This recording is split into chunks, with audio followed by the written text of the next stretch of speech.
설교를 시작하면서 먼저 질문을 드리도록 하겠습니다. 여러분들은 위기의 순간에 떠올리고 기억하는 말씀이 있으십니까? 이번 한 주간을 사시면서 또는 2025년 1년을 살면서 크고 작은 수많은 문제와 위기와 어려움들이 여러분들을 덮쳤을 것입니다. 그때마다 여러분들 어떤 앨범을 펴서 떠올리는 사진처럼, 보게 되는 사진처럼, 또는 여러분들 어떤 순간에 붙드는 무언가처럼 여러분들은 지금 저장고에 잘 데이터베이스에 저장했다가 위기와 고난의 순간에 떠올리고 기억하는 말씀이 있으십니까? 그렇지 않다면 당신의 삶은 굉장히 곤란합니다. 왜냐면요, 우리는 문제를 느낄 때 무너지는 것이 아니라 그 문제 앞에서 말씀을 기억하지 못할 때 무너지기 때문입니다. 저도 많이 느낍니다. 뭐냐면요, 저도 이제 출퇴근길에 유튜브를 틀어놓고 이렇게 강의를 듣거나 이렇게 하는 편인데, 소리를 듣는 편인데, 뭔가를 이렇게 찾으려고 열심히 찾다가 보면은요, 이미 제목만으로도 수많은 메시지와 교훈이 저를 압박한다는 느낌이 있습니다. 뭐 그런 겁니다. 주식의 신이 들려주는 복음, 왜 이 주식을 안 샀느냐? 부동산의 그 부동산의 귀재가 들려주는 복음, 너가 왜 여기에 땅을 안 샀느냐? 너 성격 그래서 되겠느냐? 자녀 교육 그렇게 해서 되겠느냐? 빨리 서둘러라, 더 해라, 더 가져라, 더 빨리, 더라고 이야기할 때, 나 그냥 아침에 일어났는데 왠지 내가 굉장히 무능한 인간이 된 것 같은 느낌.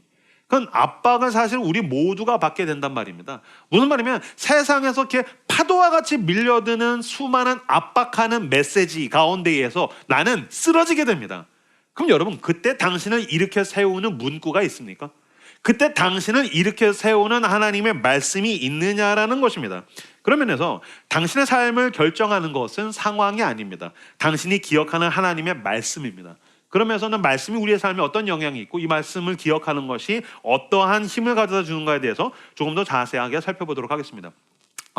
가끔씩 성도들 중에서 저한테 찾아오셔서, 목사님 제가 이런 꿈을 꿨어요.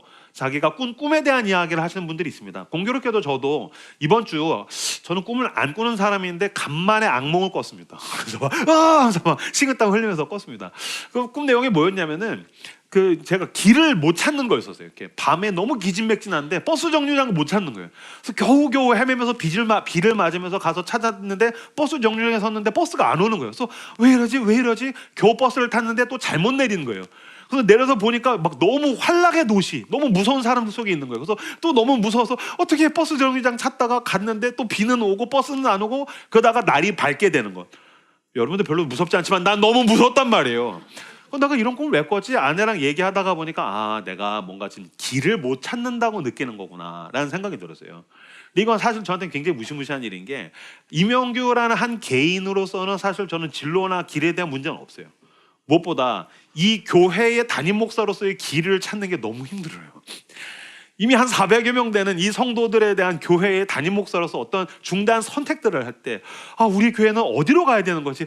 길을 못 찾겠어. 너무너무 무서워. 그래서 내가 요새 이 길에 대한, 진로의 선택에 대한 압박감을 가지고 있구나라는 생각을 하게 되었어요. 제가 꿈에 대해서 가지고 있는 가장 좋은 해석은 지그문트 프로이트가 말한 겁니다. 꿈은 무의식의 발현이라는 것입니다. 저는 사실 그 이상의 어떤 의미를 부여하고 싶지는 않습니다. 이게 무의식적인 게 오거나 아니면 개꿈인 겁니다. 그래도 목사님, 꿈을 통해서 하나님이 말씀하실 수도 있지 않은가요? 그것은 하나님께서 당신의 말씀을 진리로서 성경을 완성하시기 전입니다. 근데 하나님이 당신의 말씀과 메시지를 이미 성경으로 완성하셨기 때문에 꿈으로 현몽하셔서 형규야 들어라, 그런 일은 없다고 보셔도 될 거라는 것입니다. 그럼에도 불구하고 왜 자꾸 꿈 타령을 할까요? 내 삶을 읽고 싶은 것입니다. 뭔가 예견해서 뭔가 보고 싶은 거죠. 여기서 뭔가 내 삶을 읽어낼 수 있는 게 있지 않을까? 그래서 여러분, 사실은 이제 연말 지나고 연초 되면 또 막 그놈의 타로 카드 아니면 사주팔자, 신점 겁나 볼 겁니다. 저는 챗GPT로 사주팔자 보는 인간들 이해가 안 됩니다. 챗GPT 따위가 뭘 알겠습니까? 인격도 없는데. 근데 거기다 내 인생이 어떻게 되겠니? 그러면은 이런 거에 궁금하시군요. 그래서 그 답을 알려주시겠죠. 아니요, 그렇지 않습니다. 근데 그런 짓을 왜 할까요? 삶을 읽어내고 싶기 때문에 그러더라는 것입니다. 어떤 면에서는 사실은 교회 안에도 그런 일종의 문화가 있습니다. 예를 들면 그겁니다. 송구영신 예배 때 이제 그 말씀 뽑기 하잖아요. 전 그걸 크게 지탄하고 싶지는 않습니다. 그래서 만약에 저희 교회에서 만약에 누가 하자, 할 수도 있습니다. 근데 전 거기에 송구영신 예배에서 말씀 뽑기에 대해서 큰 의미를 부여하지 않습니다. 왜냐면 여러분, 가정해 보세요. 뽑았는데 진짜 그 내년도를 향한, 나를 향한 정확한 하나님의 말씀을 뽑았어요. 문제가 뭔지 아세요? 한 구절이에요. 그게 문제라고요. 어떻게 1년 365일을 사는데 한 구절만 가지고 있냐고. 그건 빈곤한 거라고요. 만약에 여러분 내년에 임용규 목사가 50회 이상 설교를 하게 될 겁니다. 근데 제가 하나님이 완전한 진리를 저한테 주셔서 완벽한 설교를 짜서 완벽한 설교를 하는데 1년 내내 50번 그 설교만 해. 문제가 없다는 표정이시군요. 그럼 저도 격려가 됩니다. 같은 설교를 반복해도 된다는 얘기잖아. 굳이 내가 매주 새로운 설교를 하려고 막 책을 읽어낼 필요가 없는 거잖아요. 그렇지 않습니다. 1년 내내 같은 설교를 하면 여러분들은 우리 목사님 왜 설교 준비를 안 하지? 어떤 빈곤함을 느낄 것입니다. 마찬가지입니다. 그 12월 31일 날 하나 뽑아가지고 이게 나를 향한 하나님의 말씀이요. 그럴 수 있다고 저도 너무 빈곤합니다. 그러면서 중요한 것은 무엇입니까? 계속해서 매일마다 성경을 읽는 겁니다. 계속해서 성경을 묵상하는 것입니다. 저는 김동호 목사님 너무너무 사랑하고 존경하는데 이분이 이렇게 얘기했습니다. 매일마다 성경을 읽고 묵상하는 것에 대해서 매일 아침에 배달되는 조간신문 같다는 이야기를 하셨어요. 그래서 아침에 새벽 기도할 때 아침에 성경을 탁 펴면은 어떤 조간신문에서는 여러분 옛날에 잉크 냄새가 났었습니다. 그건 일종의 잉크 냄새가 나는. 그래서 저희 아버지만 해도 어렸었을 때 그 집안의 풍경은 아버지가 아침에 일어나시면 조간신문을 이렇게 보시는 겁니다. 왜 조간신문을 왜 봅니까? 지금이야 그렇지 않겠지만 조간신문을 보면 어제와 오늘을 읽어낼 수 있습니다. 그러면서 여러분 데일리로 매일 성경을 읽으면 어제와 오늘의 내 삶을 하나님의 말씀으로 읽을 수 있습니다. 제가 지금 반대로 얘기했죠. 사람이 성경을 읽는다고 생각하죠? 그렇지 않습니다. 성경을 읽고 묵상하다 보면 하나님의 말씀을 가지고 내 삶을 읽어내게 되는 겁니다. 그래서 점을 보는 거거든요. 그래서 타로 카드를 보고 사주팔자를 하는 거거든요. 마찬가지로 매일마다 성경을 읽고 묵상하면 말씀과 말씀 사이에 내 삶이 있지 않습니까? 그러면 말씀으로 출발해서 말씀을 붙들고 내 삶에 매칭하게 되고요. 하루를 살고서 마무리하면서 성경을 읽고 묵상을 하다가 보면은 그 삶을 성경을 가지고서 읽어내게 되더라라는 것입니다. 여러분 점을 보십시오. 내년에 9수가 꼈어. 29, 39들. 내년엔 삼자가 있어. 물 가까이로 가지마. 동쪽에 귀인이 있어. 여러분 점이나 사주팔자는 사건을 알려줄 수 있습니다. 그러나 뭘 알려주지 못하는지 아십니까? 이것에 대한 의미와 가치에 대해서 해석해주지 못합니다. 그 돈이 나에게 어떤 의미가 있는지, 그 사람을 통해서 나에게 신께서 하나님께서 원하시는 진정한 존재적인 의미는 신점과 사주팔자는 알려주지 못합니다. 사건만 알려줍니다. 여러분 성경은 그렇지 않습니다. 성경은 뭘 알려주는지 아십니까? 의미와 가치를 알려줍니다. 내 삶의 고통의 의미가 무엇인지, 고통 가운데서도 그 사람이 어떤 희망과 어떤 가치를 위해서 살아야 되는지, 또 때때로 돈이 잘 벌려요. 좋은 사람들을 만났어요. 내 일이 잘 풀려요. 그 가운데 나에게 있는 복의 의미와 가치, 이건 나 혼자 먹고 살라는 것이 아니구나에 대해서 진정한 의미. 그래서 여러분 예수 그리스도를 믿고 성경을 읽으며 하나님과 동행하다가 보면은 내가 원치 않는 화를 피하고 복을 받는 삶 수준이 아니라 내 존재가 하나님의 복이 되는 것입니다. 그래서 여러분 새해 되면 또 새해 복 많이 받으세요라고 인사하시겠죠. 그거 상관없습니다만은 더 중요한 것은 하나님은 당신의 존재가 복이 되게 하시는 것을 원하시고 내 존재가 복이 되기를 원하신다면 잘 하셨습니다. 여러분 성경과 함께 동행하십시오. 말씀을 읽고 묵상하셔서 내 존재가 하나님의 의미와 가치로 채워지게 되시기를 주님의 이름으로 축복합니다. 아까 읽었던 시편 119편 9절 말씀을 같이 한 목소리로 읽도록 하겠습니다. 읽겠습니다.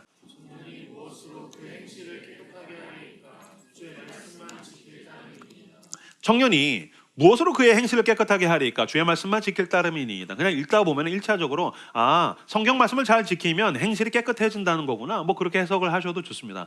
근데 여기서 행실이라는 단어의 원어는 뭐냐면요, way, 길입니다. road. 그러니까 무슨 말이냐면요, 하나님의 말씀을 지키는 것이 가장 좋은 길로 가는 방법이다라는 것입니다. 이것은 너무너무 중요합니다. 왜냐하면 여러분들은 지금 길을 찾고 있습니다. 어디에 내 사랑하는 님이 계시는지, 연애를 했는데 이 연애를 어떻게 해야 되는지, 결혼을 해서 가정을 꾸려가고 자녀는 어떻게 키워야 되는지, 내가 돈을 어떻게 운용해야 되는지, 내가 인간관계 가운데서 행복하려면 어떻게 해야 되는지, 모든 사람이 길을 찾고 있습니다. 그렇다면 당신이 찾는 가장 좋은 길은 성경이 있다는 것입니다. 그럼 성경을 볼 때에 나는 내 인생에 대한 가장 좋은 길을 찾게 되더라는 것입니다. 여러분 길이 없는 곳으로 가기를 원하십니까? 어긋난 길로 가기를 원하십니까? 때때로 그럴 수도 있습니다. 저도 가끔씩 지름길이 아니라 가장 돌아가는 길을 가는 거를 즐기기도 합니다. 그러나 일상적으로는 그렇지 않습니다. 만약에 여러분 가운데에서는 여러분 성경에 길이 있으니까 성경을 읽으시고 성경이 요구하는 대로 가장 좋은 길로 가십시오라고 이야기하면 왜 삐딱한 사람들, 제가 왜 그래야 됩니까? 저는 좀 헤매고 싶어요. 저는 방황하고 싶어요. 방황은 청춘의 특권 아닙니까? 뭐 이런 이야기들을 하실 수도 있습니다. 근데 여러분 일상적으로는 그럴 수 없습니다. 왜냐하면 저는 내비를 찾을 때, 제가 만약에 어디 지방을 가거나 또는 제가 출퇴근을 할 때 만약에 뭐 라이트하우스 서울숲, 뭐 성수역, 아니면 어디 집회가 있거나 신방에 있어서 어느 장소를 찍으면은 이런 식으로 나옵니다. 고속도로 우선 1시간, 다른 길 1시간 반, 무료도로 3시간 반. 이때 여러분 무료도로를 선택하시는 분들 계십니까? 저도 한번 해봤습니다. 이거 못할 짓입니다. 저는 재밌겠지, 풍경이 나를 즐겁게 해줄 거야, 짜증이 더 많이 납니다. 무슨 가장 좋은 길, 가장 효율적인 길들을 우리는 선택합니다. 마찬가지입니다. 여러분의 인생에서 인간관계와 돈에 대한 운영과 자녀를 키우는 것과 사랑하는 사람을 만나서 사랑하는 것과 수많은 삶에서 내가 왜 돌아가겠습니까? 가장 좋은 길을 선택하려고 할 거라는 것입니다. 실제로 저는 이번 6월에 제주도에 아내와 아이들과 함께 갔는데 오름 올라갔어요. 오름이 낮아서 여러분 올라가는데 20분이 안 걸립니다. 그래서 저는 이렇게 의심이 많고 겁이 많은 사람이라서 올라갔으면 올라간 길로 내려와야 됩니다. 근데 제 아내가 왠지 이쪽 길로 가보면 더 좋은 길이 있을 것 같다는 거예요. 2시간 헤맸습니다. 나중에 한 1시간 헤매니까 공포감이 몰려오는 거예요. 이러다가 길을 잃고 해가 지면은 짐승들이 오는 거 아니야? 막 너무너무 무서워가지고서 막. 근데 나중에 길이 없는 거예요. 그래서 여러분, 길이 없다는 뜻이 무엇입니까? 가본 사람이 없다는 겁니다. 근데 가본 사람이 없는 쪽으로 막 가면서 왠지 여기 길이 있을 것 같은데, 그래서 여보 지금부터 내가 앞장설게 가지고 헤맸는데 너무너무 무서웠습니다. 마찬가지입니다. 여러분들은 어디로 가기를 원하십니까? 여러분, 당신이 만약에 무신론자라서 성경을 하나님의 진리로서 믿지 않을지라도 이것은 인간의 수천 년 동안의 지혜가 집약되어 있는 것입니다. 그러면 여러분, 성경 무시할 수 없습니다. 여기는 수많은 수천 년의 사람들의 그 지혜, 교훈, 길이 여기 있습니다. 그리고 저는 무엇보다도 예수 그리스도를 구원자로 믿습니다. 성경은 하나님께서 우리에게 제시하신 길뿐만이 아니라 길이요 진리요 생명이신 분이 인간으로 직접 오셨습니다.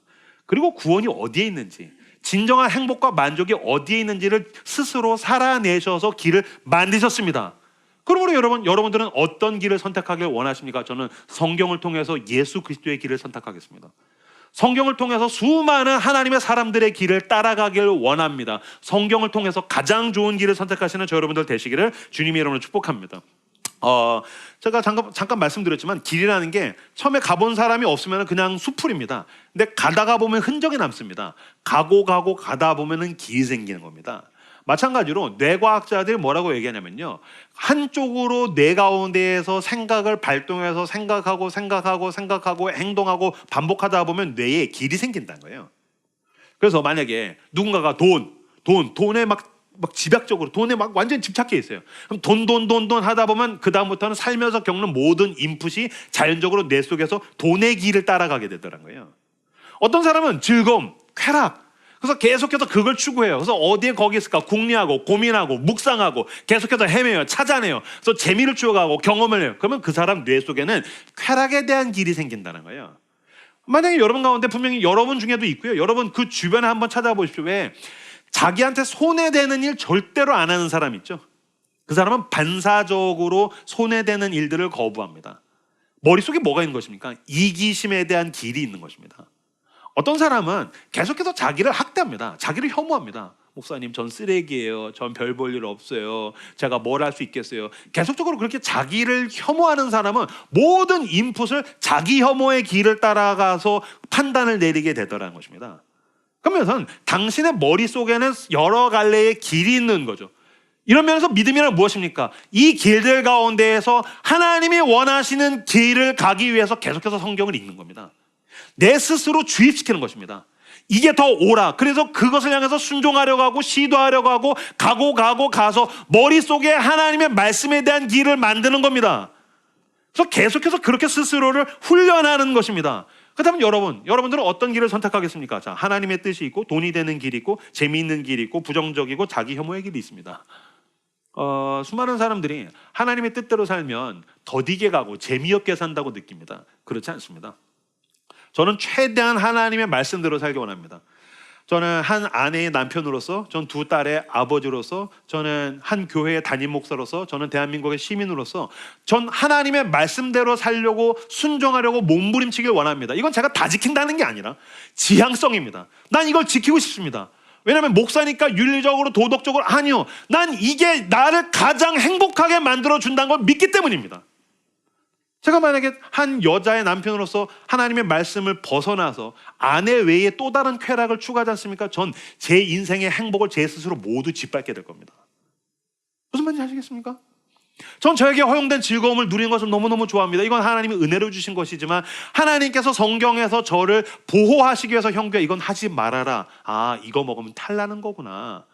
왜? 저 고속도로 가다가 보면 그런 거 느낄 때가 있습니다. 신나게 가다가 갑자기 미친 듯이 차가 막힙니다. 왜 그럴까요? 사고가 난 겁니다. 내비가 일로 가면 된다고 해서 신나게 가다가 갑자기 이 길이 뚫려 있다는 정보를 듣고 나서 옆에서 사람들이 끼어들어서 미친 듯이 막힐 때가 있습니다. 그런 면에서 주님께서 성경을 통해서 우리에게 요구하신 좁은 문 좁은 길은 사실은 하나님의 뜻대로 사는 게 가장 지름길이요, 하나님의 뜻대로 사는 것이 가장 행복하고 만족하게 만드는 길인 줄로 믿습니다. 주의 말씀을 지켜라 라고 이야기할 때 여기서 지킨다라는 단어의 원어는 울타리를 친다라는 얘기입니다. 내가 길을 가지만 그 말씀의 길로 갈 때에 이 말씀이 내 삶을 보호해주는 울타리를 치더라라는 것입니다. 그래서 여러분 시편 119편 105절에는 유명한 구절이 있습니다. 주의 말씀은 내 발의 등이요 내 길에 빛이니다.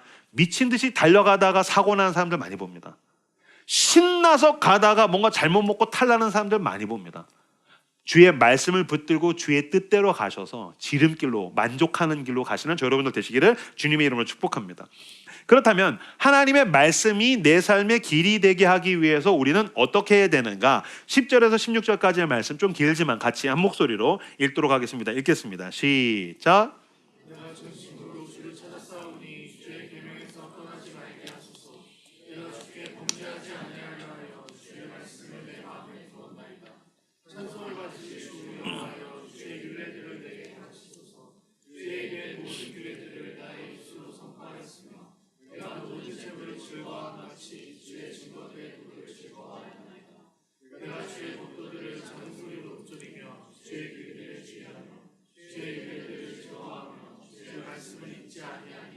네. 말씀이 내 삶의 길이 되게 하려면 어떻게 해야 됩니까? 10절에서 16절인데요. 여기에서 주어는 무엇입니까? 주의 말씀을입니다. 이게 가장 중요한 주어입니다. 주체입니다. 이걸 어떻게 하라고요? 동사와 서술에 한번 주목해 보십시오. 제가 정리해왔습니다. 주의 말씀을 찾고 떠나지 않고 마음에 두고 가르침을 받고 입술로 선포하고 즐거워하며 작은 소리로 읊조리고 또 즐거워하며 잊지 않는다. 이것은 매우 집요하게 끈질기게 계속적으로 탐구하고 매여있다, 사로잡혀 있다라고 이야기해도 과언이 아닐 것입니다. 이것이 바로 하나님의 말씀을 묵상한다는 뜻입니다. 하나님의 말씀을 묵상한다는 것은 단순히 훈련해서 여기서 메시지들을 찾아보세요, 쓰세요, 읽으세요 이게 아니라 너무너무 사로잡혀 있어서 찾고 떠나지 않고 마음에 두고 가르침을 받고 입술로 선포하고 즐거워하고 작은 소리로 읊조리고 또 즐거워하고 잊지 않는 것, 이것이 바로 하나님의 말씀을 묵상한다는 것에 대한 뜻이라는 거예요. 유진 피터슨이라는 지금 이제 작고하셨는데 소천하셨는데 그 더 메시지 성경을 쓴 게 이제 유진 피터슨입니다. 유진 피터슨은 하나님의 말씀을 어떻게 묵상해야 되는가에 대해서 이 책을 먹으라라는 책에서 너무너무 기가 막히게 설명했습니다. 근데 그의 책에서 한 일화를 들려줬는데 개를 키웠다는 거예요. 몇 년 동안 집이 이제 숲속에서 살았던 적이 있는데 이 개가 혼자 막 산책을 하고 돌아다니다가 코요테 떼가 사슴을 물어 죽이고 잡아먹은 다음에 남은 사체, 그 뼈다귀들이 있으면은 그 개가 그 사슴 뼈 큰 걸 하나 이렇게 물고서 집에 온다라는 거예요. 그럼 저쪽에서 마치 전쟁에서 승리한 승자처럼 전리품을 얻은 것처럼 늠름하게 막 개가 온다는 거예요. 그럼 야, 너 대단하다. 어디서 이런 걸 주워왔니? 너 진짜 귀엽다. 멋지다. 훌륭하다. 그러면 개가 거기서 막 칭찬을 받은 다음에 본격적으로 이 개는 자기만의 장소로 가서 이 뼈다귀를 묵상하기 시작하더라는 거예요. 그래서 뼈다귀를 빨고 핥고 깨물고 물고 뜯고 맛보고 즐기고 그러다가 보니까는 유진 피터슨이 보니까 이 개가 뼈다귀를 막 맛보고 물고 뜯는 가운데 으르렁 거리더라는 거예요. 뭐 그런 것들을 하겠죠. 왜 고양이 보면 이렇게 갸릉거린다고 하네요. 고양이도 그런 소리를 내듯이 이 개도 집중하고 즐거우니까 막 으르렁 거리면서 막 뼈다귀를 이렇게 막 맛보고 있더라는 거예요. 그거 되게 재밌다라고 하다가 유진 피터슨이 이사야서 31장 4절을 읽다가 깜짝 놀라게 됩니다. 여호와께서 이같이 내게 이르시되 큰 사자나 젊은 사자가 자기의 먹이를 움키고 으르렁거릴 때에, 이사야가 뭐라고 기록했냐면요, 사자가 먹이를 으르렁거린다.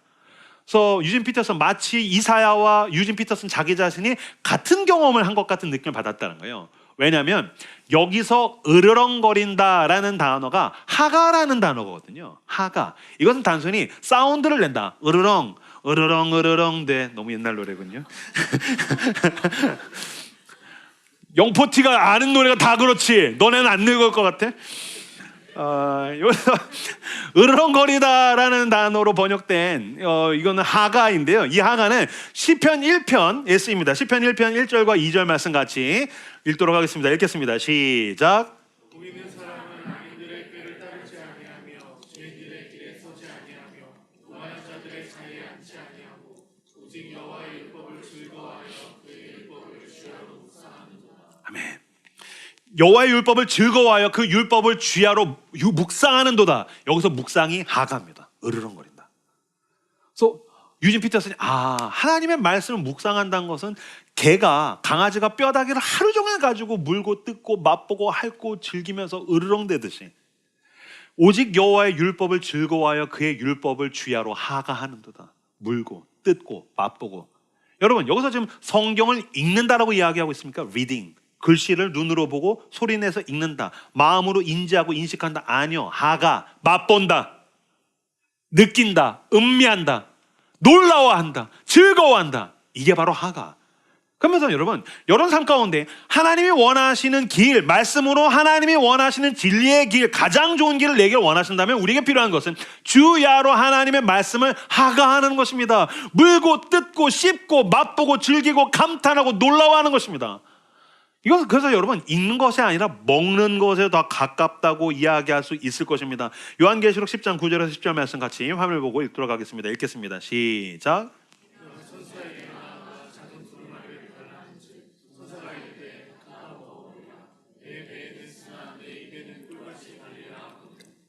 천사의 손에서 작은 두루마리를 갖다 먹어보니 내 입에는 꿀같이 나나 먹은 후에 내 배의 손에 쓰게 되더라.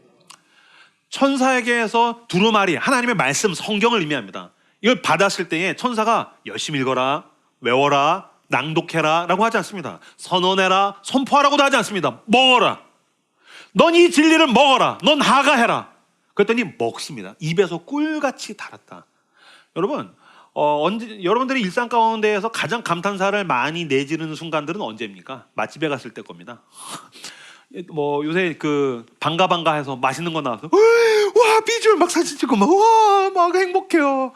임동철 형제 같은 경우 스토리 보면 넌 아름다워. 음식을 향해서 넌 아름다워. 와, 충격적이에요. 막 먹고 놀랐어요. 우리가 이런 감탄사 쓰지 않습니까? 와, 미친 거 아니야? 돌았네. 장난 아니다. 그러니까 먹으면서 막 엄청난 감탄사들을 쏟아냅니다. 그래서 제가 묻고 싶습니다. 여러분, 성경을 읽다가 여러분들이 이런 감탄사를 해본 적이 없다면 당신은 아직 하나님의 말씀의 맛을 모르는 겁니다. 와, 미치겠다. 돌아버리겠다. 장난 아닌데? 막 내 영혼이 이렇게 잘못된 데에 꽂혀있던 내 영혼을 하나님이 송두리째 뽑아서 뒤흔드는 느낌을 받은 적이 있습니다. 심장이 막 미친 듯이 뛰고 막 호흡이 가빠진 적이 있습니다. 머리에 번개가 치는 것 같은, 누가 내 머리를 망치로 치는 것 같은 느낌을 저는 수도 없이 받습니다.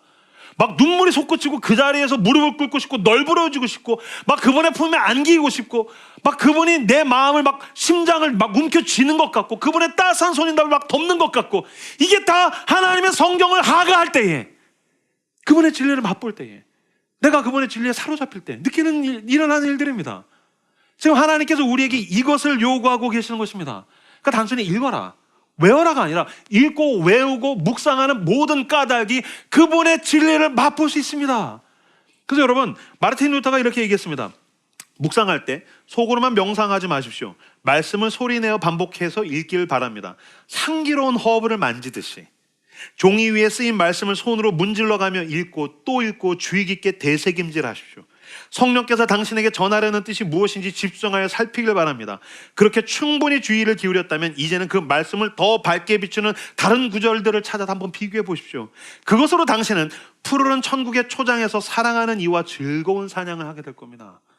맛보는 수준이 아니죠. 푸른 초장에서 사랑하는 하나님과 함께 그 천국에서 사냥을 하고 즐거워하는 그 으르렁거림, 그것을 우리는 하나님과 함께 할 수 있다는 겁니다.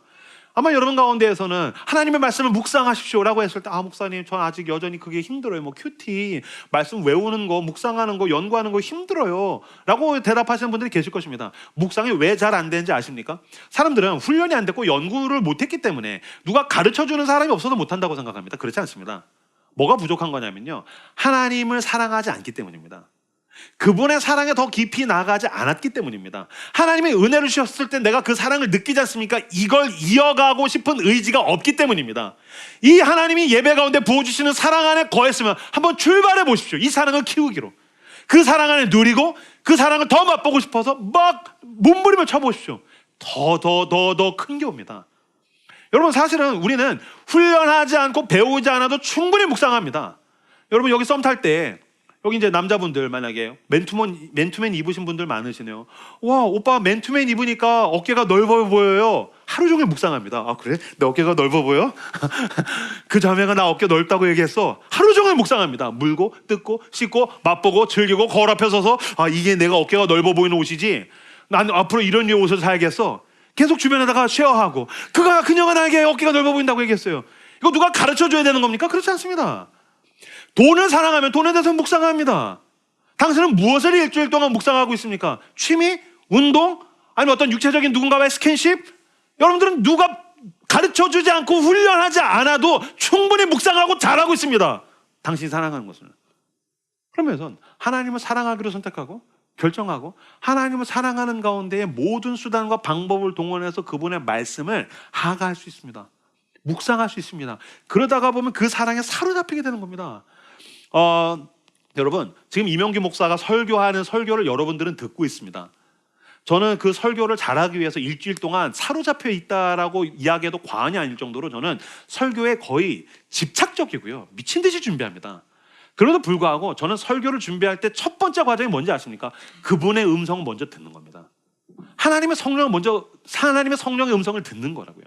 그럼 제가 어느 순간인가 성경을 펴고 읽고 묵상하고 본문을 읽고 소리를 내고 다른 책들을 가져와서 비교하고 읽고 묵상하고 막 떠올리고 연상하다가 어느 순간인가 내 속에서 말씀하시는 성령의 음성을 듣습니다. 여러분, 저는 제 설교 피드백해서 제 설교 제가 직접 듣거든요. 이렇게 듣고서 여기 별로네, 마음에 안 드네, 여긴 괜찮네. 저는 제 설교 들으면서 운 적 한 번도 없습니다. 제가 제 설교 들으면서 울면 제가 자기애가 아무리 강해도 그 정도면 또라이죠. 이명규 목사님, 이 부분 너무 내가 내 설교 들으면서 울면 미친놈이잖아. 난 그 정도의 나르시스트는 아니에요. 전 제 설교 들으면서 운 적 없습니다. 근데 보니까 여러분들 가운데 제 설교 듣다가 막 우신 분들 계시더라고요. 저는 제 설교 들으면서 운 적 없습니다. 전 제 설교를 들으면서 막 그 정도로 미친 듯이 감동해 본 적 없습니다. 근데 성경 앞에 섰을 때 묵상하다가 그분의 말씀을 떠올리고 또 떠올리고 막 이것저것다가 막 매칭하고 그러다가 순간 성령의 충만한 임재 가운데에서 심장이 두근거리기 시작합니다. 막 그분이 내 영혼을 쥐고서 막 흔드시는 게 느껴집니다. 펑펑 웁니다. 머리에 막 번개가 계속해서 치는 것 같습니다. 무릎을 꿇고 막 회개할 때가 있고, 무릎을 꿇고 그분의 찬양, 그분을 막 송축하고 경배하고, 나의 하나님을 내가 어떻게 높여드릴 수 있겠습니까? 막 널브러져서 내가 주님 이 놀라우신 이 영광스러운 말씀 앞에 내가 어떻게 됩니까? 라고 막 반응할 때가 있습니다. 왜 그런지 아십니까? 지금 주일에 함께 예배 가운데 모여서 여러분들은 임영규의 설교를 통해서 하나님의 말씀을 듣지만 난 성령님의 설교를 직접 들었기 때문입니다. 이게 더 중요한 겁니다. 주일 예배 가운데 여러분들 은혜를 받으셨고, 하나님이 지금 나한테 말씀하신 것 같아 라고 한다면 그분이 당신을 사랑한다는 뜻입니다. 그럼 여러분 일주일 가운데 하루 가운데 시간을 떼십시오. 그분의 성경을 읽으십시오. 하가하십시오. 그런 가운데 반드시 당신은 임영규가 비교할 수 없는 성령님의 설교를 직접 듣게 될 겁니다. 임영규 설교 훌륭하죠. 그러나 성령님의 설교에 비한다면 그것은 임영규의 설교는 깐난하기에 응얼거림에 불과할 것입니다. 그러나 그분은 형용할 수 없는 놀라운 진리를 당신의 영혼 가운데 직접 들려주실 것입니다. 하나님의 말씀을 하가하시는 여러분들 되시길 주님의 이름으로 축복합니다. 요한계시록 10장 9절에서 10절 말씀 한 번 더 읽도록 하겠습니다. 읽겠습니다. 시작.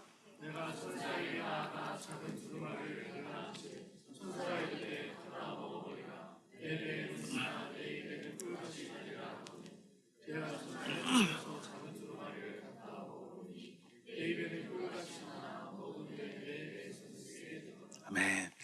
하나님의 말씀을 먹었더니 입에선 꿀같이 달지만 배에서는 쓰더라 라고 나와 있습니다. 여기에는 성경을 비롯해서 책을 읽는 두 가지 목적이 나와 있습니다. 첫 번째는 무엇입니까? 내 입에 꿀같이 달다는 것은 자신의 목적을 위해서 책을 읽는 것입니다. 그래서 만약에 요리를 위해서 책을 읽을 수도 있고, 어디 여행 갈 때 여행 가이드북들 보시죠. 아니면 또는 뭐 외국어를 공부할 때 영어가 필요하면 영어 책을 읽는 거죠. 그래서 나의 목적을 위해서 책을 읽습니다. 마찬가지로 하나님의 말씀을 읽을 때에도 나의 목적을 위해서 성경을 읽을 수 있습니다. 이게 첫 번째 목적입니다. 그리고 이때 느끼게 되는 감정은 뭐냐면 진짜 말씀이 꿀같이 달다는 느낌들을 받게 됩니다. 그래서 어쨌든 라이트하우스 서울숲은 이게 송구영신 예배가 없기 때문에 이렇게 1년에 말씀 뽑기 할 때 유명한 구절들을 제가 몇 개를 갖고 왔습니다. 꿀같이 단 말씀들이죠. 첫 번째 예레미야서 29장 11절 여호와의 말씀이니라 너희를 향한 나의 생각을 내가 하나니 평안이요 재앙이 아니라 너희에게 미래와 희망을 주는 것이니라. 아 그렇구나, 재앙이 아니구나. 2025년 너무 힘들었는데 미래는 주님 그렇군요, 희망을 주시는 거군요. 되게 좋아하는 구절입니다. 그런 가운데 너무 절망적이었는데 희망을 향해서 가고 싶을 때 이 말씀은 내 입에 꿀같이 달죠.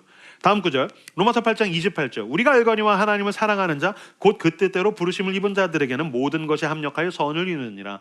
특히 올해 아주 재수없는 일들이 많았던 분들에게서는 하지만 합력해서 선을 이루실 거야, 가장 좋은 길로 우리를 인도하실 거야. 이거 굉장히 좋아하는 구절입니다. 그 다음에 빌립보서 4장 13절 같이 읽겠습니다. 시작.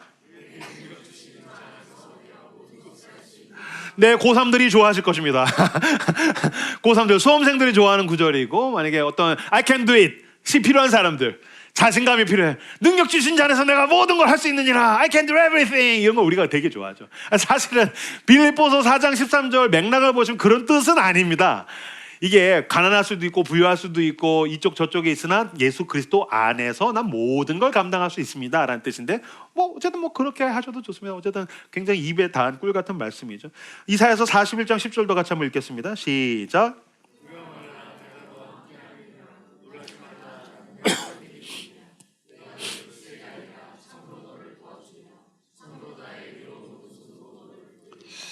이건 이제 군대 갈 때 굉장히 도움이 되는 말씀입니다. 이제 군대 갈 때 막 두려워하고 병장님 무서워요. 두려워 마라, 놀라지 마라. 너의 중대장보다 훈련소에 있는 그 교관들보다 더 위대하신 하나님이 널 붙들고 계신다. 그렇군요. 두려워 마라, 놀라지 마라. 굉장히 두려워하고 놀라는 사람들한테 입에 꿀같이 단 말씀이죠. 마태복음 11장 28절 수고하고 무거운 짐진 자들아 다 내게로 오라 내가 너희를 쉬게 하리라. 여기 직장인들을 위한 말씀이죠. 주님 야근이 너무 많아요. 수고하고 무거운 짐진 자들아 내게로 와라, 쉬게 해주마. 근데 주님 교회에서 살기 너무 많은 것 같아요. 아니야, 쉬는 거야.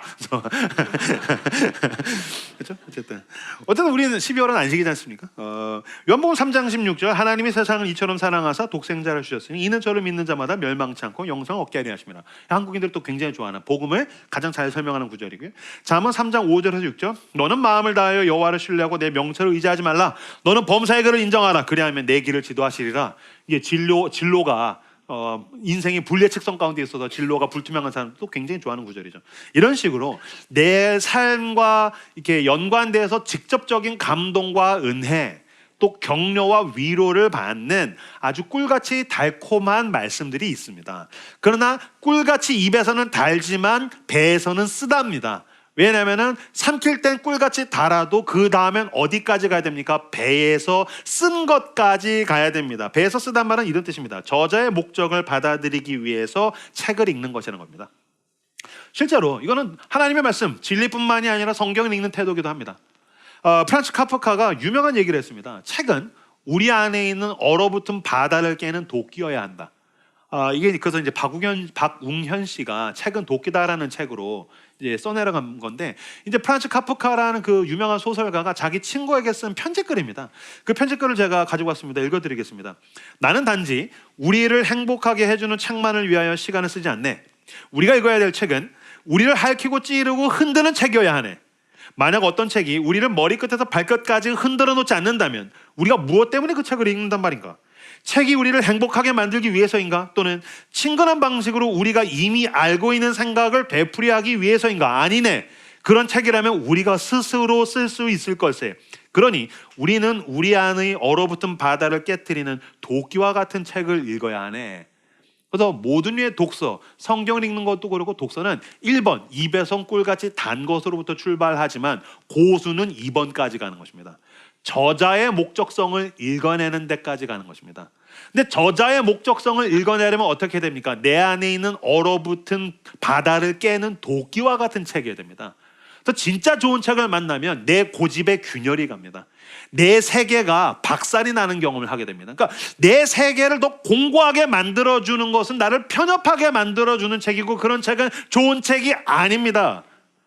그래서 내 세계에 균열이 가고 내 세계가 찢어지고 내 세계가 부서지고 그런 것을 통해서 다시 재조합되는 것, 그래서 내가 성숙하고 성장하는 책들이 좋은 책이고요. 하나님의 말씀도 마찬가지입니다. 하나님의 말씀을 읽다 보면 어느 순간인가 그분의 말씀이 날카롭게 내 영혼, 내 은밀한 깊은 곳까지 파고든다라는 느낌을 받을 때가 있습니다. 그래서 여러분, 성경은 가장 위로가 되는 책이지만 동시에 가장 당황스러운 책입니다. 내가 원하지 않는 것을 나에게 요구하기 때문입니다. 배에서 너무너무 씁니다. 그렇지 않습니까? 여러분, 성경을 진지하게 한번 읽어보십시오. 나는 내 가족 사랑하는 것도 힘든데 왜 울타리 바깥에 있는 사람을 사랑하라고 요구하십니까? 그건 쉬운 일이 아닙니다. 거의 불가능한 일이고, 게다가 원수를 사랑하라고 하십니다. 원수를 어떻게 사랑합니까? 근데 그분은 성경을 통해서 우리에게 원수를 사랑하라고, 너는 너의 혈연 가족과 친한 사람만 사랑하는 세계에 하나님이 방맹이질을 하십니다. 그래서 넌 이런 사랑을 향해서 한번 나가보렴. 여러분, 용서하라는 말씀은 우리에게 얼마나 가혹한 말입니까? 난 용서가 안 돼서 너무너무 힘든데 왜 내 속도 모르고 용서하라고 하십니까? 그래서 그분은 용서하지는 못하는 나의 세계에 균열을 내면서 얼어붙은 바다에 도끼질을 하신 것입니다. 불방망이와 같이 망치질을 하신 것입니다. 여러분, 생각해 보십시오. 이 시대가 모두가 돈에 혈안이 되어 있습니다. 제가 몇 번 인용했지만 네 돈도 내 돈이고 내 돈도 내 돈인데 왜 하나님은 우리에게 헌금과 연보와 11조와 선교헌금을 요구하십니까? 마찬가지입니다. 하나님께서 내 돈, 네 것도 내 것도 다 내 거야, 그런 이기심에다가 하나님이 도끼질을 하신 것입니다. 아니야, 은혜로 준 거야. 넌 그것을 가지고 공동체와 이웃과 땅끝까지를 살려내야 돼. 그건 돈, 시간, 재능 모든 게 그렇단다. 내가 하나님의 말씀에 순종하려면 나는 뭔가 부서지는 경험, 내 자존심이 깨지는 경험, 내 고집이 무너지는 경험들을 하게 됩니다. 그러면서 성경은 가장 위로가 되는 동시에 가장 우리를 당황스럽게 만드는 책입니다. 근데 여러분 한번 생각해 보십시오. 성경에 있는 모든 구절이 다 너무 좋아요. 그럼 여러분, 이건 그냥 누군가가 당신을 꼬시기 위해서 만든 책인 겁니다. 무슨 말인지 아시겠습니까? 그런 신은 인간보다 하등한 존재입니다. 왜요? 하등한 존재는 우월한 존재에게 거스르는 법이 없기 때문입니다. 을은 갑에게 거스르는 일이 없기 때문입니다. 여러분, 회사에 갔을 때 내일 여러분 월요일 날 출근했는데 대표님한테, 대표님 이건 말이 안 됩니다. 대표님이 우리 회사를 망치고 있어요. 물론 만약에 그 다음날 퇴사하면 용기를 내볼 수도 있겠지만 아직 월급날과 카드값이 밀려 있는데 나는 직원을 해서 진실을 얘기해서 대표님께 막 거스를 수 있습니까? 대표님이 고집을 꺾어야 됩니다. 대표님의 자존심이, 대표님의 이 어리석음이 우리 모두를 힘들게 하고 있어요. 그러면 대표님이 내 얼어붙은 마음을 깨트리는 직원님 꺼지세요. 네가 자영업을 하세요. 당연히 그렇게 되겠죠. 거스르는 일은 없습니다. 저는 우리 교회에서 그래도 수평적으로 한다고 하는데도 우리 교회 목사님들, 전도사님들, 간사님들 저한테 거스르는 이야기 잘 안 합니다. 당연히 을이 갑에게 그럴 수 없는 것입니다.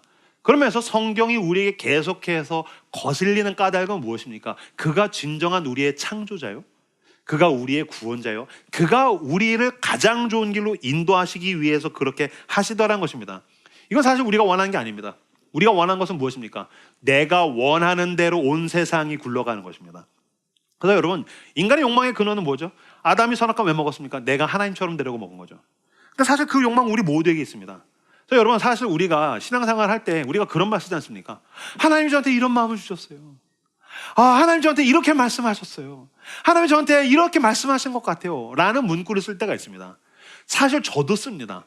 근데 제가 이런 말을 내가 왜 할까라고 했었을 때 내가 신적인 명분을 얻고 싶을 때 쓰더라는 사실을 제가 알게 됐습니다. 그러니까 상대가 나를 거절하지 않았으면 좋겠어. 아, 그렇군요. 아, 이건 하나님의 뜻이에요. 보세요, 이게 하나님의 뜻. 난 지금 하나님 뜻다는 거예요. 내가 내 욕구를 가리고서도 욕구를 달성하고 싶을 때 제가 이런 말을 쓰더라고요. 하나님은 말씀으로 우리를 쳐서 부수시고 싶어 하시는데 우리는 우리를 지키고 싶다고 하니까 하나님 저한테 이런 마음을 주셨어요. 하나님이 나한테 이런 말씀을 하신 것 같아요 라고 우리는 활용을 할 때가 반대로 이야기할 때가 있더란 겁니다. 그러면서 하나님이 저한테 이런 마음을 주셨어요. 저한테 이렇게 말씀하셨어요. 어떻게 어느 상황에서 써야 되는지를 제가 정리해 드리겠습니다. 첫 번째, 성경과 교회의 질서 아래에서 쓰시면 됩니다. 성경에서 그걸 요구했습니까? 그렇게 하시면 됩니다. 교회의 질서 아래에서. 근데 교회를 거스르면서 하나님 근데 저한테 이런 마음을 주셨거든요. 교회는 이런 방향으로 간다는 거 알아요. 그래도 하나님 저한테 이런 말씀을 하신 것 같아요. 그렇게 쓰시면 안 됩니다. 교회 질서 아래서 쓰셔야 되는 겁니다. 두 번째, 자신의 욕구와 유익에 반대일 때. 그러니까 이거 나의 욕구에 충족이 안 돼요. 이게 유익이 안 돼. 나 손해봐. 이거면 나는 손해보고 희생해야 돼. 그럼 마음껏 쓰셔도 됩니다. 여러분, 이번에 만약에 반가 했어요. 반가 하다가 하나님이 저한테 여러분을 위해서 베스킨라빈스를 쏘라는 마음을 주셨어요. 그럼 모두가 할렐루야, 아멘, 주님을 찬양할지어다. 그런 거 아무 문제가 안 됩니다. 근데 왠지 나는 안 하고 너 거를 갖다가 쓰고 싶을 때 하나님이 저한테 이런 마음을 주셨거든요. 그래서 내가 피하고 그러면서도 나의 뜻을 관철하고 싶다면 그런 마음을 포기하셔야 되는 겁니다. 세 번째, 모두가 하기 싫어하는 일을 할 때는 하셔도 됩니다. 본인이 할 때. 시킬 때 말고. 모두가 도망가고 싶어하는 일이요. 근데 이게 하나님이 나한테 원하신 건가? 그러면 하나님 저한테 이런 마음을 주셨습니다. 하나님이 저한테 이렇게 말씀하신 것 같아요. 그때는 사용하셔도 된다는 것입니다. 히브리서 4장 12절 말씀 같이 화면을 보고 읽도록 하겠습니다. 읽겠습니다. 시작.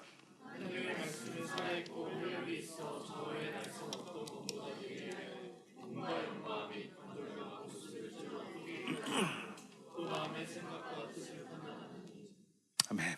하나님의 말씀은 살아있고 활력이 있어서 좌우에 날선 어떤 검보다도 예리하여 혼과 영과 및 관절과 골수를 찔러 쪼개기까지 하며 또 마음의 생각과 뜻을 판단하니, 가장 깊은 곳까지 그 말씀은 들어와서 여기에 메스를 들이대서 수술하는 것처럼 썩은 부분들을 도려내고 하나님의 뜻대로 갈 수 있도록 하신다는 것입니다. 이것이 진짜 하나님의 말씀을 배에서는 쓰지만 소화하고 삼킨 사람들에게서 나타나는 놀라운 일들입니다. 그래서 순종할 수 있게 됩니다. 저는 제 아내랑 연애하다가 나 이 사람이랑 결혼해야 되겠다라고 마음먹었던 적이 있습니다.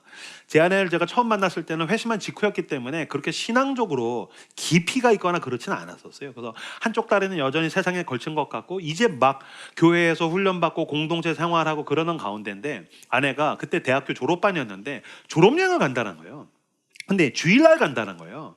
그래서 제가 주일날 빼고서 가도 되나 혼자 싶은데, 그래 뭐 어쩌다 한번 가는 거니까, 뭐 대학교 4년 다니다가 졸업여행 때 가는 거니까 그래서 한번 가라고, 괜찮다고. 그래서 저는 그냥 한번 기도해보고, 요새 같이 큐티하고 있으니까 말씀 읽고 선택하라고 제가 그랬어요. 그래서 뭐 그럴 수도 있지, 기도해보고 말씀 묵상하고 선택해봐. 근데 일주일 남기고서 가겠다 하다가 일주일 남기고서 갑자기 전화를 하는데, 그때 이제 저한테 오빠라고 했으니까, 오빠 나 안 가기로 했어요. 그래서 왜? 전 내심 아싸 그랬는데 왜? 그랬더니 자기가 성경을 읽었는데 오늘 말씀의 큐티 본문이 자기 마음 가운데에서 하나님께서 너 가면 또 다시 그 전에 안 좋았던 습관으로 친구들과 함께 노는 습관으로 돌아갈 수도 있지 않겠니? 너 이제 신앙의 훈련을 막 받으면서 공동체로 더 깊이 진입하고 있는데 돌아가면 너가 더 위태로워지지 않겠니? 그게 과연 너한테 영적으로 유익이 되겠니? 너가 나를 사랑하는 일에 이게 도움이 되겠니? 라는 갈등들이 와서, 하나님 저 요새 하나님 너무 좋아서 저 그러면 이거 안 갈게요. 그래서 막 어금니를 물고 다들 가고 싶어 하는데 안 가기로 했다고. 그래서 오늘 말씀 묵상하다가 안 가기로 했어요. 그래서 제 머릿속에서 할렐루야. 그래서 주님 이 여자랑 결혼하겠습니다. 왜냐면은 그 졸업여행을 가냐 안 가느냐보다 더 중요한 것은 뭐냐면은, 말씀과 내 뜻이 부딪혔는데 내가 말씀을 붙들고 내 정과 욕을 십자가에 못 박는 경험이 너무나도 중요하기 때문인 겁니다. 무슨 말인지 아시겠습니까? 그러니까 나는 그걸 계속 고집부리고 싶어서 하나님 저한테 이런 마음을 주셨어요. 자기를 합리화하기 위해서 하나님 저한테 이런 마음을 주신 것 같아요가 아니라, 아무도 나에게 시키지 않았는데 내 돈에 대해서, 아무도 나에게 시키지 않았는데 내 시간에 대해서, 아무도 나에게 시키지 않았는데 내 자존심과 고집에 대해서 하나님께서 나에게 원하신 게 이거 아닐까? 말씀이 내 영과 혼과 골수를 깊이 있게 찔러 쪼개서, 형규야 너 사실은 너 안에 이런 은밀한 욕망이 있었던 거야. 주님 주의 뜻대로 하길 원합니다. 저를 받아주십시오. 그때 우리는 하나님이 말씀에서 계시하시고 드러내시는 가장 좋은 길로 가게 된 줄로 믿습니다. 그래서 하나님께서 말씀하신 것입니다. 이 책을 먹으라. 이 책을 먹어라. 하가해라. 먹어라. 모두 먹어라. 여러분, 이 책을 먹으라고 했는데 제가 와닿는 장면이 있었어요. 저희는 처음에 이렇게 요새도 아침에 온 가족이 차를 타고 교회 오면은 김밥을 먹거든요. 그래서 저도 이제 아내가 주면 먹고, 아내도 김밥 먹고, 은율이 로이도 김밥을 먹는데, 은율이가 김밥을 먹고 나면 단무지가 그대로 남아 있습니다. 안 좋아하니까 남기는 거죠. 우리의 입에는 단무지가 달고 배에서도 달지만 은율이의 배에서는 단무지는 쓴 건 거죠. 입에서도 쓰고. 그러니까 남기는 거죠. 그러면 아빠 뭐라고 했습니까? 좀 다 먹어라. 시금치 다 먹어라. 이 성경은 사랑하는 아들아, 사랑하는 딸아, 이 성경은 너를 향한 온전한 하나님의 말씀이란다. 너를 하나님의 사람으로 온전하기에 부족함이 없는 하나님의 말씀을 다 먹어라라고 이야기하십니다. 입맛대로 남기지 마십시오. 남기면 해롭습니다.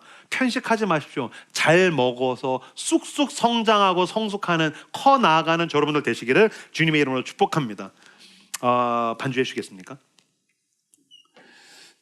35세 제 얘기를 하고서 같이 찬양하고 기도하면 될 것 같은데, 35세 신학교를 제가 이제 갔습니다. 그때 결혼을 하면서 신학교를 갔는데, 그때 신학교를 가면서 동시에 결혼했습니다. 그래서 전 신학교 1학년 때 신혼이었던 거죠. 그동안 교회에서 한 8년여간 사역했던 청소년 사역을 사임을 하고 저를 불러주신 교회가 감사하게 있어서 어떤 목사님이 자기 교회 와서 사역하라고, 그래서 감사합니다. 약속을 하고 제가 교회에서 사임을 하고서 아내랑 같이 여행을 갔다 왔는데, 여행 갔다 왔더니 그 목사님이 사실 우리 교회에서 못 오게 됐다. 그래서 약속을 깨뜨리신 거예요. 전 그냥 붕 떴죠. 나가리가 됐어요. 그래서 어떻게 해야 되지? 이제 백수가 된 거죠. 그래서 뭐 괜찮아, 뭐 또 어디 분명히 인도하심이 있겠지. 한 달은 자신만만했어요. 여기도 이제 퇴사하신 분들 그렇겠죠. 한 달은 그래, 난 의지가 있어, 열정이 있어, 재능이 있어, 하나님 날 인도하실 거야. 근데 한 달 지나고 2달 정도 넘어가니까 쫄리는 거예요. 아무도 나를 원하지 않는 것 같아. 난 아무 쓸데가 없는 인간인 것 같아. 나 어떻게 해야 되지? 막 그러면서 어쨌든 그때 제가 한 달에 한 번씩 들어가서 이제 활동을 하던 공동체가 있어서 거기서 설교를 했는데, 청년 공동체에서 그 설교를 듣고 인천에 있는 작은 교회 목사님이 저를 찾아오셨어요. 그래서 인천에서 작은 교회 한 3개 교회가 한 10명, 10명 정도 청년들이 있는데 3개 교회를 연합했는데 15명이 안 되는 거예요. 그러니까 여기 이제 청년부가 없으니까 여기 연합해서 청년 사역을 해달라. 이명규 전도사님이 사역을 잘 하시니까. 그럼 이 청년들에게 얼마나 힘이 되겠냐.